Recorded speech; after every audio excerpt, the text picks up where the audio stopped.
¿Cómo se interpreta la capacidad instalada de 450 megabytes en relación con la competitividad del mercado? Yo creo que es un número muy importante porque muchas veces uno dice que son 450 megavatios, es muy difícil de cuantificar, incluso para nosotros se vuelve, digamos, complicado. Entonces, la cifra más importante es, lo va a llevar a 10 megavatios, ese es un número claro, y entonces esos son 45 veces estos 10 megavatios. Una planta de 10 megavatios genera aproximadamente 1.2 gigavatios hora al mes. 1.2 gigavatios hora al mes es lo que se puede consumir dos industrias grandes. Entonces, digamos que con esos 450 megavatios podemos abastecer a 90 industriales muy grandes del país. Es básicamente como la relación más grande. Y no lo lleva a términos de hogares porque la cifra sería pues demasiado grande y digamos que ya termina complicando el número. Pero todos los 450 megavatios, por un lado, se explican de esa manera, pero como decía ahorita, por el otro lado, son básicamente energía que no genera emisiones de gases de efecto invernadero y que está, digamos, contribuyendo a reducir el calentamiento climático. Yo creo que eso es una de las cosas más importantes que tenemos en la compañía. Es que nosotros siempre nos hemos enfocado mucho en que la compañía genere sostenibilidad, de que la compañía pueda generar un cuidado al medio ambiente, de que lo que nosotros estemos haciendo realmente tenga un propósito de cuidar el planeta, y eso lo sentimos acá todos en la empresa, y yo creo que eso es una de las características que nos diferencian, es que nosotros estamos movidos por ese propósito, pues, de hacer las cosas bien con el medio ambiente. ¿Qué relevancia tiene la participación del 7% en la UTME dentro del sector energético nacional? Digamos que ese dato es un dato que nos pone muy orgullosos porque hace 15 años nunca nos hubiéramos imaginado, cuando fundamos la compañía, que nosotros íbamos a tener una participación de la matriz energética en Colombia. O sea, si alguien me hubiera dicho, yo diría que estaba absolutamente loco. Entonces, digamos que hay dos cosas claves que nos han enseñado eso, y es que uno realmente se pone la meta, si uno tiene un propósito claro, si uno sabe hacia dónde se dirige, uno es capaz de lograr cosas grandes.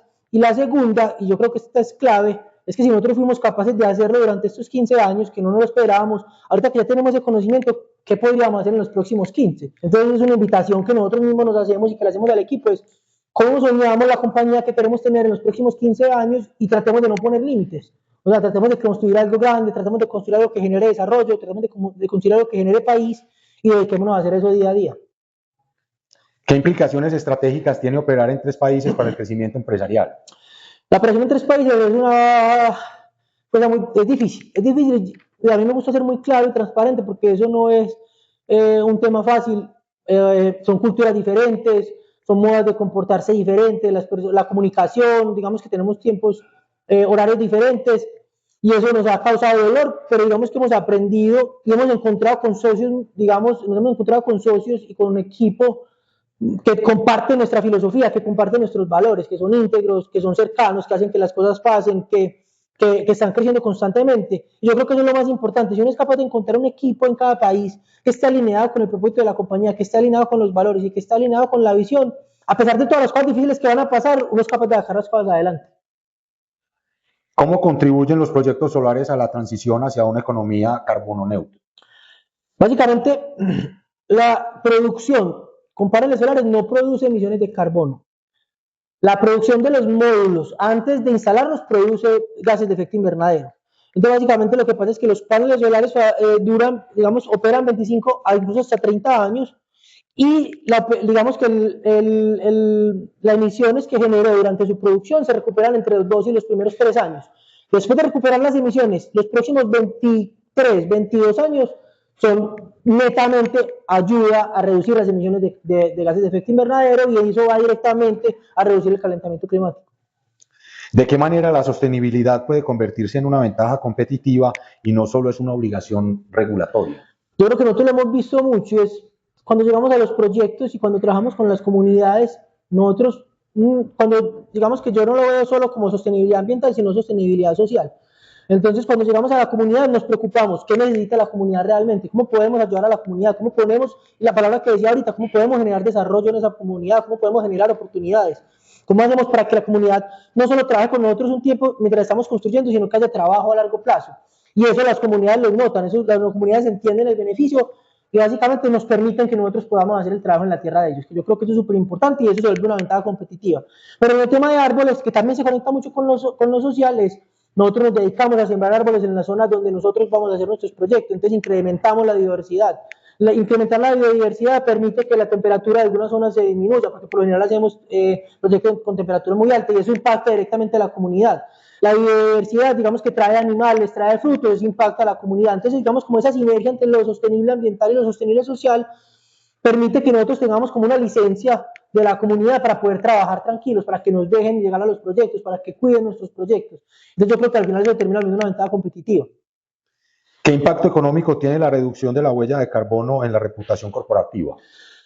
Yo creo que no solo la reputación corporativa, yo creo que es algo que tenemos que entender. Esto ya no se trata de cuidar el medio ambiente. Obvio, lo estamos cuidando, obvio, es importante, pero a las empresas les importa más la plata, y yo lo entiendo, pero es que esto ya se trata de plata. Ya vimos que hay un retorno muy alto de la inversión, ya vimos que la plata que uno puede ganar instalando paneles solares es mucho mejor que la plata que uno podría ganar incluso con otras inversiones. Entonces el mensaje es este: gane mucha plata mientras hacemos la reducción de emisiones de gases de efecto invernadero. Y no importa que se vea así, pero digamos que la emisión se puede ver como algo que es adicional de ahorro, pero es ahorro de dinero. A todos los industriales es: sea más competitivo, genere más desarrollo, venda más su producto, reduzca sus costos y a la par cuide el medio ambiente. ¿Qué diferencias estratégicas existen entre los segmentos residenciales, comercial e industrial en el consumo energético? Esa es una muy buena pregunta, y es: el consumidor residencial consume muy diferente al consumidor industrial. Entonces, en el consumidor industrial es muy importante la confiabilidad, es muy importante que la energía siempre esté disponible. Son muy importantes las condiciones técnicas de la energía, que tenga las tensiones correctas, que tenga las frecuencias correctas, porque hay muchos equipos muy sensibles que operan, digamos, con especificaciones de electricidad muy puntuales. En el residencial no tanto, pero en el residencial obviamente es súper importante que siempre haya energía, porque casi lo que está pasando es que la industria y las residenciales estamos migrando a mucha electricidad y dejando combustibles fósiles. Y cuando eso pase, tenemos que asegurar confiabilidad, no solo para el comercial industrial, sino para el residencial. Pero hay una diferencia fundamental: los ciclos de consumo. Los ciclos de consumo son a una hora en el residencial y a otra hora en el comercial industrial. Entonces, digamos que al final se terminan complementando, y es nuestra labor entender cómo atender a este usuario, cómo atender a este usuario y cómo atender al portafolio combinado. ¿Cómo la electromovilidad se convierte en una oportunidad de negocio dentro del ecosistema energético? Lo que decíamos ahorita: instalamos una estación de carga, esa estación de carga vendemos el kilovatio hora de energía o vendemos el servicio, tenemos un medidor que es capaz de cuantificar cuánta energía está consumiendo y la podemos despachar desde una granja solar. Eso es una de las principales, digamos, modelos de negocio que tenemos ahora. Pero más adelante vamos a tener baterías, digamos, en los sitios de carga, entonces vamos a tener el negocio completo de energía, de infraestructura, de vehículos eléctricos, de almacenamiento, de energía solar y de venta de energía en el sitio. Entonces, digamos que es un habilitador para nuestro negocio. ¿Cuál es la proyección de ustedes al futuro? Nosotros tenemos una meta de 2030. Básicamente, en 2030 queremos ser una de las compañías de energía más grandes de Colombia, estar muy posicionados en Brasil, pero como les contaba ahorita, que sigamos alineados con nuestro propósito, que es energía limpia, económica y digital. ¿Cómo el monitoreo en tiempo real y la analítica de datos transforma la gestión energética? Transforma hoy y va a ser uno de los habilitadores del futuro. Nosotros no nos podemos dedicar solo a instalar generación de energía, porque en algún momento vamos a tener que entender cómo funciona la demanda del país y cómo funciona la generación. Y para poderlo entender necesitamos tecnología, analítica de datos y gestión en tiempo real. Necesitamos entender cuándo un consumidor realmente necesita la energía, necesitamos entender cuándo los parques realmente están generando, necesitamos entender cuándo conectamos esa demanda con la oferta, en qué momentos, en qué horarios, cuándo tenemos más energía disponible y cuándo deberíamos de tratar de que la oferta se acomode a la demanda, en qué momento tenemos más demanda y cómo deberíamos de suplir esa demanda con confiabilidad. Y básicamente para hacer eso necesitamos analítica de datos, software, digamos, inteligente de energía y un hardware que nos permita medir lo que está pasando con las granjas, lo que está pasando con nuestros consumidores, lo que está pasando con nuestras baterías, para poder tomar decisiones que optimicen el uso de la red, pero que además optimicen el recurso de nuestros usuarios y que le permita generar más ahorro. En toda esta parte tecnológica también utilizan inteligencia artificial. ¿Cómo la están aplicando? Digamos que lo mismo, lo aplicamos de dos formas. Optimización interna, entonces básicamente muchas veces, y esto es súper importante, es un proceso, voy a poner un caso puntual, un proceso que hacían 8 personas de forma muy manual, encontramos que podíamos hacerlo con inteligencia artificial, no echamos a las personas, sino que cogimos de las personas y las reubicamos en cargos donde generaban más valor como humanos y dejamos a la inteligencia artificial trabajando en el proceso específico. Pero de cara a la red, la inteligencia artificial lo que nos hace es, lo que nos permite es entender esa cantidad de datos que tenemos, porque tenemos millones de datos, para saber cómo con esos datos podemos tener decisiones de optimización, cómo con esos datos podemos tener decisiones para mejorar los ahorros, y cómo con esos datos podemos tener decisiones para mantener operativos y durante mucho tiempo funcionando bien nuestros activos de energía. ¿Qué ventajas competitivas aporta el uso de drones, robots y automatización en el mantenimiento de activos? Ese tema de mantenimiento es un tema clave porque nosotros no solo instalamos los proyectos, nosotros tenemos un equipo de operación y mantenimiento que se encarga de mantenerlos bien y de cuidarlos durante el tiempo. Entonces ahí utilizamos muchas técnicas, utilizamos robots para limpiar los paneles, robots para cortar las mangas. Eso básicamente lo que nos permite es que seamos más eficientes en el mantenimiento, que podamos hacerlo a un mejor precio para que nuestros clientes no tengan que pagar tanto de operación y mantenimiento y se vuelva más eficientes. Pero yo creo que la más importante es la data que recopilamos. Recopilamos mucha información que se la alimentamos a nuestro software de gestión de la energía y ese software empieza a aprender, ese software empieza a entender y eso es lo que nos permite generar, digamos, los ahorros y la optimización de la que hemos venido hablando. ¿Cómo influye el almacenamiento de energía BECS en la estabilidad y eficiencia del sistema eléctrico? El almacenamiento va a ser un factor muy importante para la red eléctrica del país, digamos por tres razones importantes. Primero, lo que va a permitir es que va a eliminar la variabilidad de las fuentes, como las solares y las eólicas. Si no hay viento no tenemos eólica, si no hay sol no tenemos solar, el almacenamiento me va a permitir que cuando no haya sol yo tengo el respaldo y puedo entregar, entonces reduzco la variabilidad de esa energía. La segunda es que nos va a permitir fortalecer la red eléctrica. Entonces, digamos, en lugares donde no podemos llevar subestaciones, podríamos llevar un almacenamiento de energía y eso nos va a permitir mejorar la confiabilidad y mejorar, digamos, la forma de operación del sistema.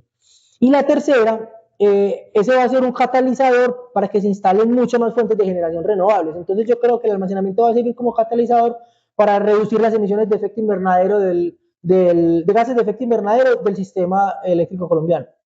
¿Qué otro nuevo negocio se encuentra explorando la compañía y hacia dónde ven el futuro energético del país?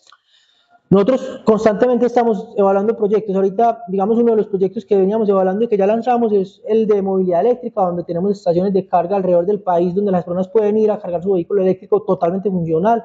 Eso es súper importante, lo cargamos con mucha de la energía que proviene de nuestras plantas, entonces digamos que ahí estamos como cerrando el círculo, ofreciendo ese valor agregado. Otro tema que estamos estudiando ahorita es la energía nuclear. Nosotros creemos que la energía nuclear va a jugar un rol muy importante en la energía entre el 2028 y 2032, ese es el rango estimado. Entonces, desde hoy estamos entendiendo cómo funciona, desde hoy estamos entendiendo las implicaciones sociales, desde hoy estamos entendiendo las implicaciones ambientales, que hay conectado con lo de la sostenibilidad. Desde hoy ya estamos empezando a trabajar con las comunidades para entender si vamos a tener un proyecto de energía nuclear, cómo lo beneficiaría a usted, cómo lo afectaría a usted, qué opina, cómo beneficia la sostenibilidad del lugar en términos ambientales. O sea, no solo estamos probando en la tecnología porque lo estamos haciendo, sino que lo estamos viendo de una visión como más completa para poder implementar cuando sea el momento.